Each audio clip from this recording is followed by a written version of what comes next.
ഈ പ്രാവശ്യം എൻ്റെ ബർത്ത്ഡേ ഭയങ്കര സ്പെഷ്യലാണ്. ഞാനും അച്ചും കൂടെ ഉള്ള ആദ്യത്തെ ബർത്ത്ഡേ ആണ്. കഴിഞ്ഞ 25 വർഷം എൻ്റെ ബർത്ത്ഡേ ഫ്രണ്ട്സ് അല്ലെങ്കിൽ ഫാമിലിയുടെ കൂടെ ആയിരുന്നു സെലിബ്രേറ്റ് ചെയ്തുകൊണ്ടിരുന്നത്. അതുകൊണ്ട് ഈ പ്രാവശ്യം നമ്മൾ രണ്ടുപേരും മാത്രം മതി എന്ന് ഞാൻ പറഞ്ഞു. 19th കുറച്ച് കാര്യങ്ങൾ പ്ലാൻ ചെയ്തുകൊണ്ട് 18th വൈകിട്ട് തന്നെ ഞങ്ങൾ പള്ളിയിലോട്ട് പോയി. വരുന്ന വഴി ഞങ്ങൾ KFCയിലും കയറി ഞങ്ങൾക്കുണ്ടായിരുന്ന ഫ്രീ ഓർഡർ കളക്ട് ചെയ്തിട്ട് തിരിച്ച് വീട്ടിലോട്ട് വന്നു. എല്ലാ വർഷവും എൻ്റെ ബർത്ത്ഡേക്ക് മമ്മി ഉണ്ടാക്കുന്ന ഒരു കാര്യമാണ് ബിരിയാണി. ഈ പ്രാവശ്യം ഞാൻ ഇവിടെ ആണേലും മമ്മി അവിടെ ബിരിയാണി വെക്കുന്നുണ്ട്. എനിക്ക് ബിരിയാണി വെക്കാൻ പറ്റുന്നില്ലാത്തതുകൊണ്ട് ഞാൻ എൻ്റെ ഫേവറേറ്റ് ആയിട്ടുള്ള മസാല ദോശ ഉണ്ടാക്കാമെന്ന് വെച്ചു.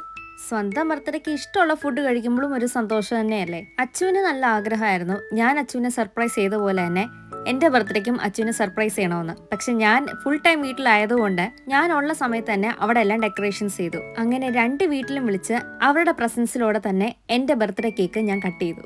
അച്ചുവിൻ്റെ വക ഒരു കിടിലൻ ബർത്ത്ഡേ ഗിഫ്റ്റും കൂടി കിട്ടി.